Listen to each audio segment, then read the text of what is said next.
और इन्हें उलझा कर रखना है धर्म, कर्मकांड और अंधविश्वास में। जी गुरुजी। फिर देखना तुम ये लोग गोबर, पत्थर, धन, अग्नि, सूरज, चांद, तारे, सांप को भगवान मान के कैसे पूजा में उलझते हैं। धन्य है गुरुजी, आप धन्य हैं। इनको मानसिक गुलाम बनाने के लिए सभी तरीके अपना। आत्माओं काल ने घना जुल्म करवा रखा है हम आपके साथ। परमात्मा की चाह आत्मा को बहुत युगों से, जब से परमात्मा से बिछुड़ी है, लेकिन काल ने अपने ये दूत छोड़ रखे हैं कि ये मिसगाइड रखे, परमात्मा तक ना जाने दे और ही कई साधनाओं में उलझाए रखे। ये तो दयालु आते हैं, अपनी समर्थता से हमें इस मार्ग को याद दिलाते हैं और इस पर दृढ़ करते हैं। ना काल इस पर होने ना दे। 100 मन में खरपतवार पैदा कर देता जब सत्ज्ञान सुनता है, और जब अज्ञान सुना करते नो आराम से बैठे रहा करते। जो भी कोई कहता सारी साची, और सच शुरू होती है तो ये झूठी लगती है, क्योंकि हमने अज्ञान गणा सुन रखे। अब साधना करते हैं तो गलत करते हैं। क्या बताते हैं परमात्मा? प्रेत शिला पे जा विराजे पितरों पिंड भराई, बोड़ श्राद्ध खान को आए ये काग भये कल माही।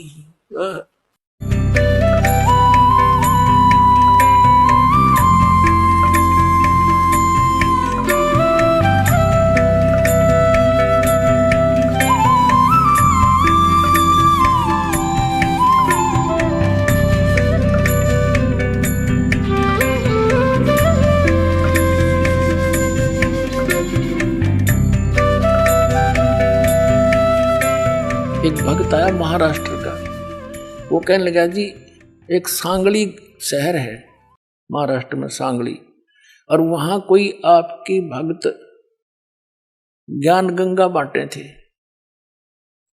और हम वो मेला लगा हुआ था हमारे धार्मिक, और मैं तो भगवान शंकर का पुजारी, उसके अतिरिक्त मैं किसी ने मानू नहीं था।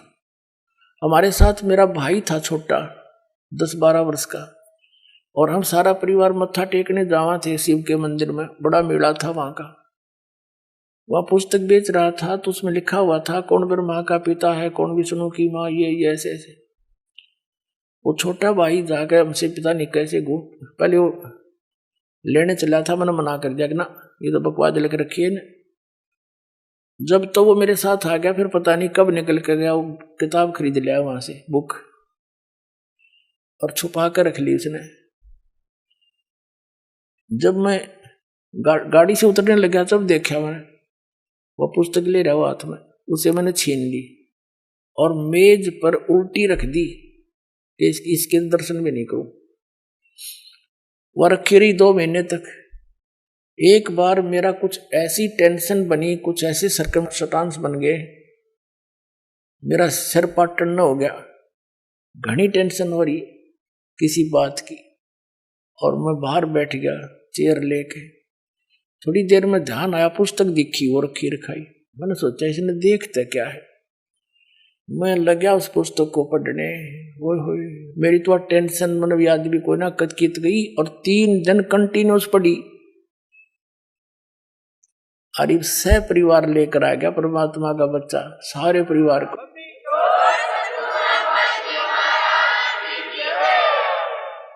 तो ये एक किस्म का परमाणु बन गया ये पुस्तक परमात्मा के ज्ञान की।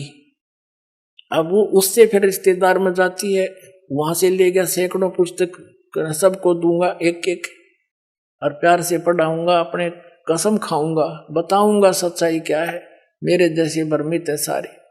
तो पुण्यात्माओं, आप सबका दायित्व बनता है यो कि अपने भूला न राह बतावे, और पहले जब बताना जब आपका विश्वास हो जाए कि दास सच्ची कह रहा है, ना भूल के भी इसका जिक्र ना करना जब तक आपका विश्वास ना हो।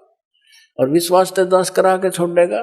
कोई बड़का का लेख है, भगवान के बताया हुआ ज्ञान, इसमें इतनी भी मेन मेख नहीं पा सकती, और ये स्वीकार करना पड़ेगा, एक दिन आएगा। तारा मंडल बैठ कर ये चांद बड़ाई खावे, उदय भया जब सूरज का स्यों तारों छुप जावे। अभी तक हम जिस भी देवी देव ने पूजे थे, हमने वो गणाए में मावान लगे था, और परमात्मा के इस ज्ञान की रोशनी में अब ये सभी ज्ञान ऐसे छुप जाएंगे, ऐसे निष्क्रिय हो जाएंगे, निरस्त हो जाएंगे, जैसे रात्रि के समय तारामंडल के अंदर आकाश में चंद्रमा सुशोभित होता है और सबसे ज्यादा प्रकाश युक्त नजर आता है। जब सूर्य उदय हो जाता है वो रहता विद्यमान है पर उसका अस्तित्व नहीं रहता, हमारे लिए उसकी आवश्यकता नहीं रहती उस समय। तो अब ये सूर्य का उदय हो रहा है। अभी तो ये समझ लो वो देसी भाषा में झोल बोला सा ही है, यानी थोड़ा सा वो सूर्य उदय होने से थोड़ा सा पहले रोशनी होती है। अभी तो इतना ही होया है यो। अरे देखना जो शिखर में होगा सूर्य, पूरे विश्व में ज्ञान हो जाएगा ये, पूरे विश्व में।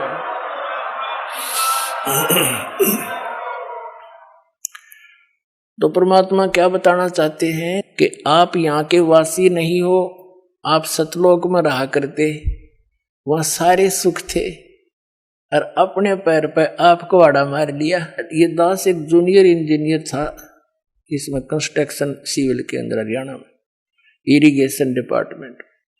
तो वहां पर एक बहन अपने 2 बच्चों को लेकर मजदूरी करने आई और वह लड़की मजदूरों की जैसी नहीं लगे थी। फिर भी कोई इतना विशेष ध्यान नहीं किया, कोई बात नहीं, पता नहीं परमात्मा किस घर में कैसा बालक हो जाए। फिर वो रो रही थी, रोने लगी। कुछ देर बाद दूसरे तीसरे दिन जब हम दोबारा गए, उससे पूछ बैठा, भाई बहन क्या बात है, क्यों रो रही हो? वहीं पर और कई मजदूर बैठे थे, बेलदार वगैरह, उनकी पत्नियां थी। वह बहुत बुरी तरह रो ही रही थी। उसने थोड़ी देर बाद से फिर बताई साची कि मैं ऐसे ऐसे एक बहुत बड़े घर की बेटी थी, सेठ था है मेरा पिताजी, बहुत बड़ा पैसे वाला, और मुझे सारी सुविधा थी। और जो मेरा पति है ये हमारे यहाँ नौकर रहा करता और मैं इसके जाल में फंस गई। मैं इतनी प्रभावित होगी, मेरे माता पिता मेरे आगे रो भी दिए, उन्होंने मेरे पैर भी पकड़ लिए, बेटी कुछ भविष्य देख ले तू अपना, तू कहाँ जा रही है, रोटी टाइम पे मिले नहीं, क्या हाल होगा तेरा, लेकिन फिर हम तेरे को घर नहीं बढ़न देंगे, या तू पक्की सोच लिए। मैंने एक नहीं मानी और इस मेरे पति की बातों में इतनी फंस गई, हम वहां से घर से भाग गई। अब ये जो मैं पैसा लेकर आई थी 1-2-4 लाख रुपए, वो खर्च कर दिए, सारा शराब पीता है। अब मैं मजदूरी करती हूँ और वो मेरे पैसों से शराब पीता है, और बोल लूँ तो मैंने रोज कूटे। अब कोई मेरा वाली वारस रहा नहीं कि तो मैं दुख रोज दूं जाके, मैंने अपने पैर पे आपको वाड़ा मार रखे। तो पुण्यात्माओं, आज आपकी वो दशा है, आप उस समर्थ ने छोड़ के इस कंगाल के साथ आ गए, और यहाँ हर एक चीज का टोटा, समय पर टूक नहीं, वर्षा हो जा 2 दाने हो जा, ना भूखे मर जा, अकाल गिर जा। उस समर्थ को, उस स्थान को छोड़कर आप यहाँ भिखारी बन गए, और वहां सदा व्रत था, यहाँ टाइम पर टूक नहीं मिल रहा। 90% व्यक्ति दुखी है, यहाँ 90% हैंड टू माउथ है, और कम से कम विश्व के 20-30 बल्कि 40% आदमी मांस खा के गुजारा कर रहे, मछली कोई खाने नहीं, ये खाने की चीज है, नरे पाप कमाने। तो कहने का भाव ये है पुण्यात्माओं, हम गलत स्थान पाएंगे, या वह वस्तु है ही नहीं जो हमने, जिसकी हमें आवश्यकता है, अति आवश्यकता है। किस किस चीज की आवश्यकता है? तो मृत्यु नहीं होनी चाहिए। अगर हमारी मृत्यु ना हो, हम फिर भी से ढीठ हो रहे हैं, कोई दिक्कत नहीं, तो हाथ भी कट जाए, पाँव भी कट जाए, मृत्यु ना होनी चाहिए। अरिया भी कंपल्सरी। दूसरा, बुढ़ापा नहीं होना चाहिए, कोई वृद्ध होना पसंद नहीं करता, सारे होंगे। फिर आप देख रहे हो यहाँ सारी सुविधा चाहिए, बड़ी कोठी, सबकी इच्छा है बड़ी कोठी हो, कार हो, पार्क हो, डली हो, सरोवर हो स्नान करने। तो ये सुविधाएं आप यहाँ खोज रहे हो, जहां 7 जन्म भी 100 असंख्य जन्म नहीं पा सकती आपको। ये सतलोक में है, आपकी ज्यों की त्यों रखी है, वहां आपका सारा सामान सुरक्षित है।